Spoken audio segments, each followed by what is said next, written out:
Okay, welcome back to another cooking video. This time I'm going to be making my take on vermicelli noodle bowls. So it's a pretty nutritious meal. It's mainly vegetables with some noodles. And there's a few ways you can make it.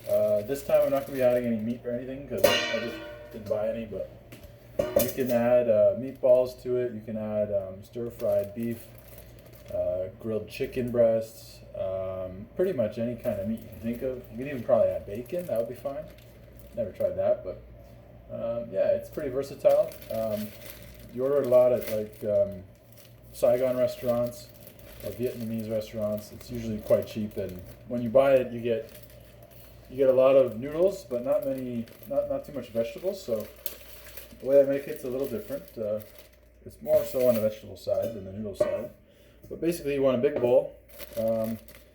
These are pre-cut matchsticks carrots. So the ones you get at the restaurant will be slightly blanched. So blanched means you boil it in water for like 30 seconds to get rid of that bitter taste. But I like the raw onion or the raw carrot taste. I don't mind it. And they're usually marinated in a fish sauce, which is just basically salt and sugar. So I'm not going to do that. And you usually only get like a very small amount, but you know, add as much as you want. Remember, there's like a lot of stuff going in here, so you can add a little bit. It'll look like it's quite a bit. Next major ingredient is bean sprouts.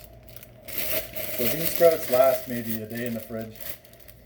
Always buy them fresh.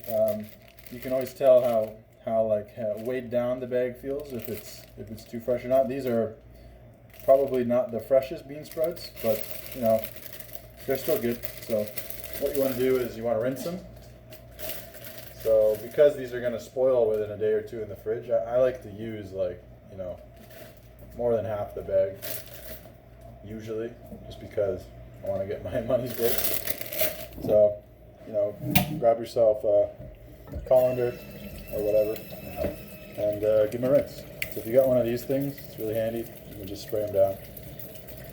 They're not dirty or anything. It's just that they have a slightly off-putting flavor if you don't rinse them. Unless you're into the flavor, then that's fine. But again, normally these come blanched, but I like to just eat them raw. Feel free to blanch them if you want. So quick little rinse like that should be fine. While those are there, what I'll do next is I will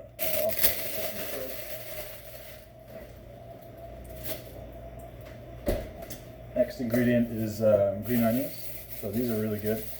Typically you only get a little bit. I like to add a lot. Green onions are really easy to grow at home. I have some in my backyard, but they're also super cheap, so not a huge deal. These are on the thicker side, so this is not ideal. You want to get the thinner ones, but it depends what's in season, what's been grown recently, and the supermarket how it is. So you can see like these are quite thick. So I'm gonna probably use two, maybe three. This one's a little one, and these you definitely have to rinse. And you can use the whole onion. You don't have to skip out and so. I mean, you probably know how to rinse green onions, so I'm just gonna use both my hands and do that now. Don't be too rough with them. You don't want to bruise them. And green onions sometimes have this like gel inside of the top of them, and don't worry about that. It's totally normal. It depends on where they're grown. If they're grown in Canada in colder climates, you can get this green onion jelly that basically grows inside of the stalk here, and you'll notice it's always there, present in some amount. But if it's in a very cold climate, you'll get a lot of it. Some people freak out thinking, "Oh no, this is not good," but there's nothing wrong with eating it. It's basically just water and sugars. So for green onions, let's see here. pretty simple. If you want, you can cut off more here and then actually plant these, and they'll regrow and you'll get another batch. But I have a bunch of those in my backyard, so I'm gonna cut, like, you know, just the tips off, because the white parts are great too. And then on the tops here, I'm just gonna remove the bits that don't look so presentable, even though there's nothing wrong with it. Because this is a raw kind of dish, you know, the nicer you can make it look, the better it'll taste. Is typically how it goes. So any of these kind of more limper areas, you can just get rid of them. It goes a long way. In terms of knife, I'm using just a steak knife here, but you know, you can use a flat knife. You'll probably get a better cut, but I don't really care about that. So it should look like this, you know, nice and clean. Even this I would take off probably. You can always remove little bits of the layers that are a little not as neat. But yeah. So you can just line them all up like so. And the idea is you want to cut them quite thin, because they're gonna blend into the whole dish. So you can do it roughly. It doesn't have to be perfect at all. That's why I really like this meal, is that you just kind of throw a bunch of stuff together in a bowl, and you're using really fresh ingredients and a lot of vegetables. So it tastes really good, and you don't feel bloated after you eat it, and it's not too much salt. It's very hydrating because there's a lot of moisture and vegetables. So it's just a really tasty meal, and it's good for you. So, and it's actually really cheap too. So it should look like this, you know, and then pick up your cutting board, add it to the bowl. Now, if you don't really like the taste of onions, you can use way less, or none at all, but I recommend, you know, if you like onions, then you'll like this dish. Next ingredient is iceberg lettuce. In fact, if you use a more light lettuce, like a Boston lettuce, it'll actually taste worse because it'll get soggy. So whenever I buy iceberg lettuce, I like to just remove all the outer parts and the core, like so, and that way you get just crisp, fresh, not dirty lettuce, and you don't have to rinse it. That's the beauty with iceberg. So this can go in the compost.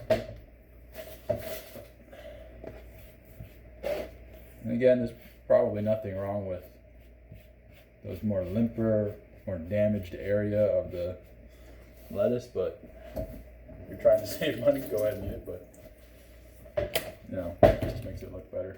So next, I like to cut it in half like that, so you get this nice cross section. So you want to get the closer you get to the center of the iceberg lettuce, the more crunchy it is and the less flavor it is. So I like to get both, and then you just want to just roughly chop it. Again, nothing crazy, and I would use probably that much lettuce. It's about a quarter of the whole thing. And then, you know, you want to think you're going to be eating this with a fork or with chopsticks, so big enough pieces so they don't fall apart, but also not too big that they're too hard to pick up with chopsticks. So add it to the bowl. Iceberg lettuce can go back in the fridge. And the last vegetable here is the cucumbers. So I got these little mini cucumbers. If you use the big cucumbers, the centers are like, how do you say it? They're like, there's a lot more moisture or liquid there. And of course, you want to rinse your cucumbers, even though these come packaged. Nothing wrong with rinsing them. You can use the normal size ones, but I find that the mini ones are more crunchy and have more flavor. So what you do is, you just take off the ends so that they're flat. Not that you can't eat the end. It just helps with the cutting. And kind of stand it up straight, like so. And this one, you can look at how thick it is. I'll probably cut this into 3 strips. And so very carefully run the knife down. And don't cut yourself. This is why I use a steak knife, because if the knife slips, nothing's going to happen because it can't cut you. And basically you'll end up with strips like this. And then once they're like that, you can put them down flat. And these are a little long, so I'm going to cut them in half first. And then, you know, you got these little things like this. And then you're just going to cut them into like matchsticks so that they're similar to the carrots. And you'll end up with these little pieces like that. Do that, repeat that for all of the cucumbers. You can do the exact same method with the big cucumbers. It's just you gotta just cut them a little more, obviously. Get them small enough.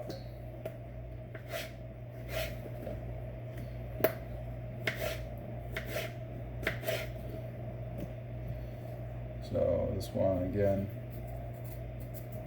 probably get it into 3.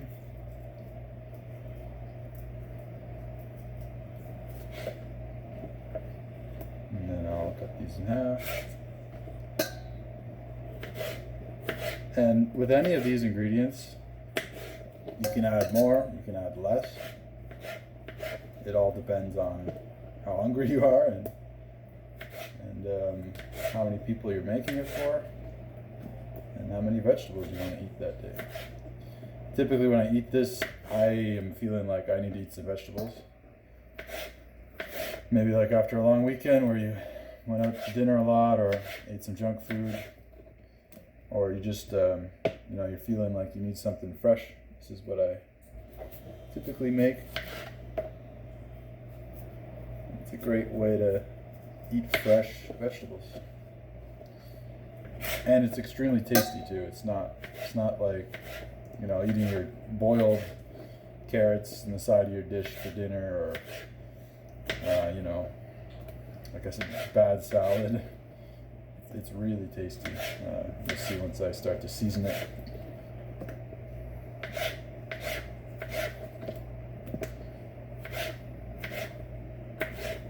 Okay, so it should look like this now. And, you know, you give it a mix.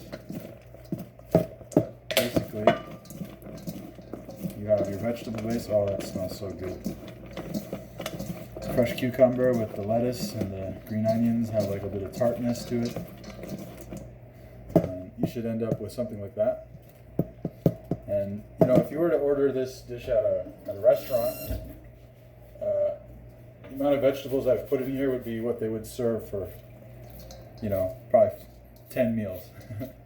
They really like to just give you a tiny bit of vegetables and fill the rest of your plate up with, you know, fried food or just noodles and salt, because that's what sells drinks. It makes people thirsty, and it's way cheaper. Vegetables, especially fresh vegetables, are usually the most expensive part of a dish, other than meat portion. So, yeah, you always want to clean up as you're cooking. That way you don't have a bunch of stuff to do after you eat. You can just relax. So now I've got the fresh bean sprouts in there, so you can again mix this around. But you want to be gentle with the bean sprouts. You don't want them being all broken up and cracked. You want them to be kind of one piece. And yeah, this is like the mixture you're looking for.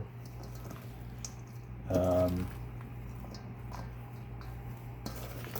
what I'm going to do is I'm probably going to only eat half of this. As you can see, this is a huge bowl.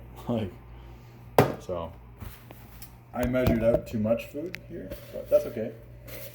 I'll eat half now and probably half tomorrow for lunch. So you can mix this up and have it all ready in the fridge, and it'll stay for at least a day or two before it starts to wilt on you. Now the next thing to add is very important. Don't skip this. These are just unsalted peanuts, and they're just roasted, like dry roasted, regular plain peanuts. So I like to add 30 to 40 grams maybe, which is about one of these lidfuls. And what you do is you just grab a mortar and pestle. I use this. This is just a knife, but it's very similar. So crush them up. If you crush them too long, it'll turn into peanut butter, so don't do that. You just want to get them into, I'd say, a crumble is what you'd describe it as.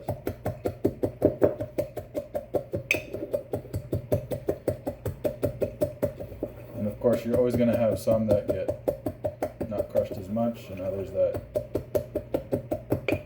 get too crushed. So that's fine. That's like the consistency you're looking for. And then, of course, you just pour that over the whole salad here. Okay, and then I will grab a few forks now. And we'll just give this a light toss so that the peanuts kind of get incorporated into everything. And when you're doing this, always lift. That way you won't be damaging everything or breaking up the bean spreads. So just lift and drop. And so what the peanuts do is they add this really like grounding texture to it. So it's like, it's a little bit crunchy, but it's also, it has like an earthier taste. And at this point, it's done. What you can do is you can add flavorings. So what I use is hoisin sauce, which is typically what they have on the tables at Vietnamese restaurants in a bottle. So this one has got no preservatives, and it doesn't last long in the fridge, so you want to eat it right away. But however, it's a little more expensive, but it has no food coloring, and it has no preservatives, and it tastes really good. So I like to go with that brand. Same with this sriracha sauce. It has no preservatives. The other one I have, the rooster sauce. Everyone, is used to. It tastes great. There's nothing wrong with it. I eat a lot of it, but it has sulfites. So if you're eating this a lot, it's kind of not a good idea to eat it every day. So this brand doesn't have any sulfites. It doesn't have any preservatives. It's just chili powder, vinegar, sugar, garlic powder, and salt, and xanthan gum, which is harmless. It comes from a plant. So yeah, you can add those to the salad, and I like to also add some sesame oil. Sesame oil has just got another, oh, it smells great. It adds like a really different depth of flavor there. And so the next step here is you want to boil some water. And for the noodles, there's a couple different ones you can get. But basically you want vermicelli noodles. So there's vermicelli noodles that are made with rice. And then there's vermicelli noodles that are made with bean thread. So the bean thread ones will look more translucent. And what I find with these is that they tend to clump up and maintain too much moisture. The best noodles I've found are these ones here. The rice stick, so it's rice vermicelli, and it's this brand, the Rooster brand, and it calls for basically you make these all the same way. You boil water, and then you add the noodles, you turn the water off, and you just let them soak for a certain amount of time. This one is good after 6 minutes. For whatever reason, this one has the best results. It doesn't stick together.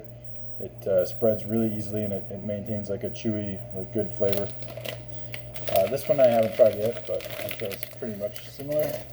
And then there's these other ones I've been using, which are like spinach noodles. So I'm going to use these just because this package is open.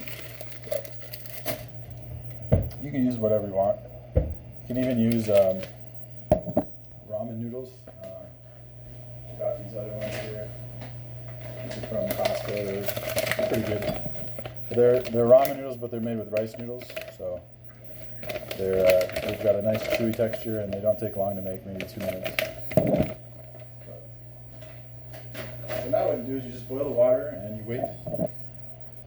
Add your noodles, and then once they're ready, you drain them, and you just add them right back to the bowl here. So what I'm going to do is I'm going to just separate half of this out because I've got too much here. So I'm going to grab something I can put in the fridge.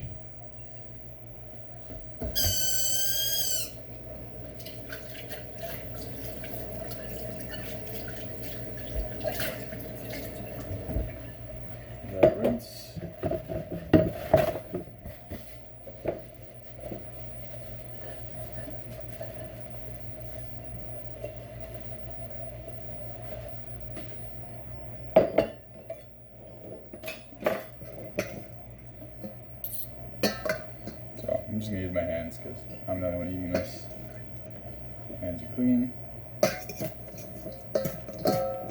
Yep, it's about half. So yeah, this is what I'm left with, which I'm, that'll be good for one meal. So these vegetables, they really don't have any calories. Like, it's pretty much negligible. So the only thing you're gonna get calories from here is the noodles and the sauce, how much sauce you add, and if you add oil, and if you add any meat. So you can buy all kinds of different spring rolls. Typically this dish will come with spring rolls on it. So these are pretty good. But I mean, you can buy any brand of spring rolls. These are little ones. They're made for this, so I usually don't make them though because it takes too long and it's really not worth it. But you can add those. You can add, like I said, different meats.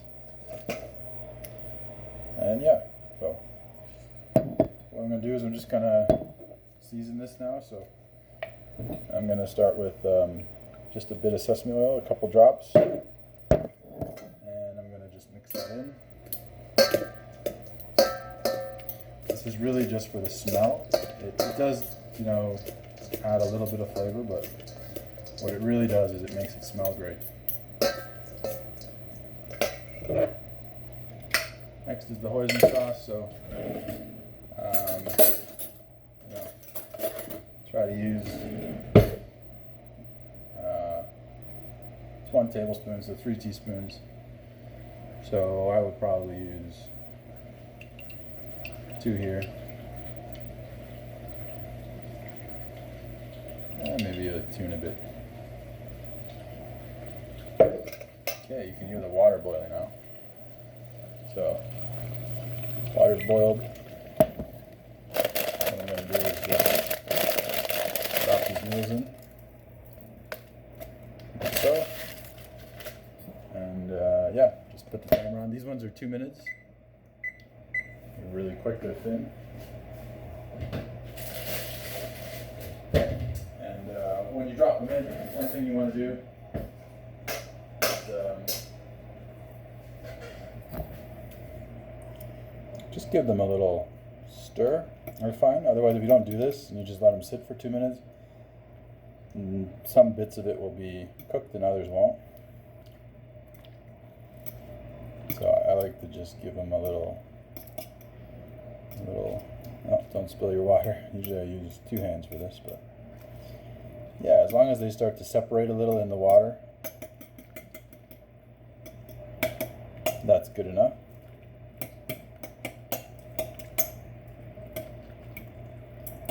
And of course, make sure they're actually underwater. So, again, those are green because they're the spinach flavor. Next thing I'm going to add is the sriracha sauce. So, this is brand new, so just gotta open it up. Now, you can add as much of this as you want.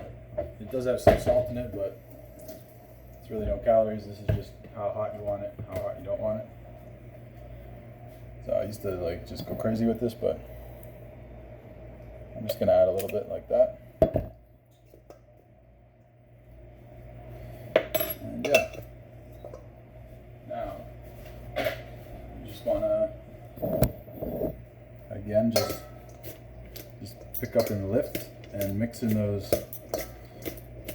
2 sauces. What a lot of people add here is, fish sauce. But I don't think it's necessary, to be honest, because fish sauce is just sugar and salt. So there's sugar and salt in both the things I already added, so I don't think there's any need to add more. Okay, that's our 2 minutes.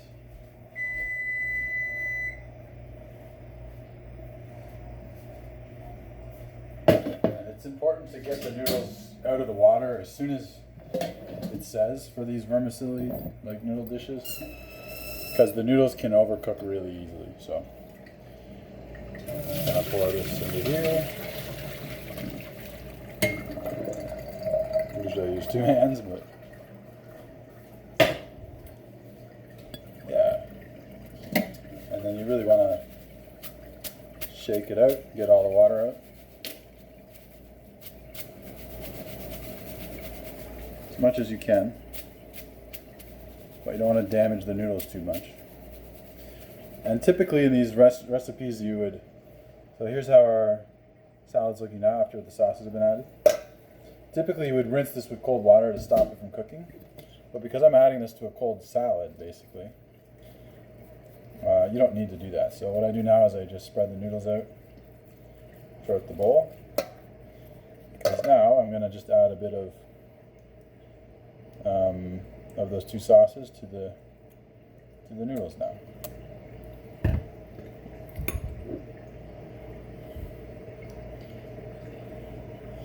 Again, you can use as much sauce as you want or as little sauce as you want. Just be aware that like if you add a ton of sauce, all you're going to taste is sauce. You're not going to taste that fresh vegetables that you work so hard to put up and get in there. Yeah. Also like to just add a slight amount of the sesame oil there. Now you want to just kind of spread the sauce around so that it's, you know, mixed as much as you can. This is a little difficult, this part, but this is why I think people use the fish sauce, because it's so watery that it's just so easy to get it into the noodles. But once you're done with that, I just like to fold it all together. Typically when you get this served, it's all neatly piled up, and then you mix it together yourself before you eat it anyway. So I like to just, you know, I'm going to eat this now, so I'm going to mix it all up.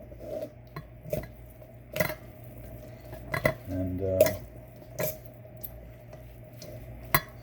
then you can get yourself a big bowl or a clean plate and put that on, or you can just eat it straight out of the dish here. So that's what I'm going to do.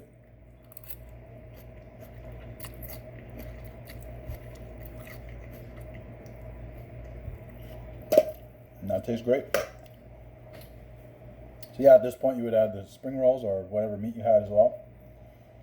And that's kind of it. So stop the video there.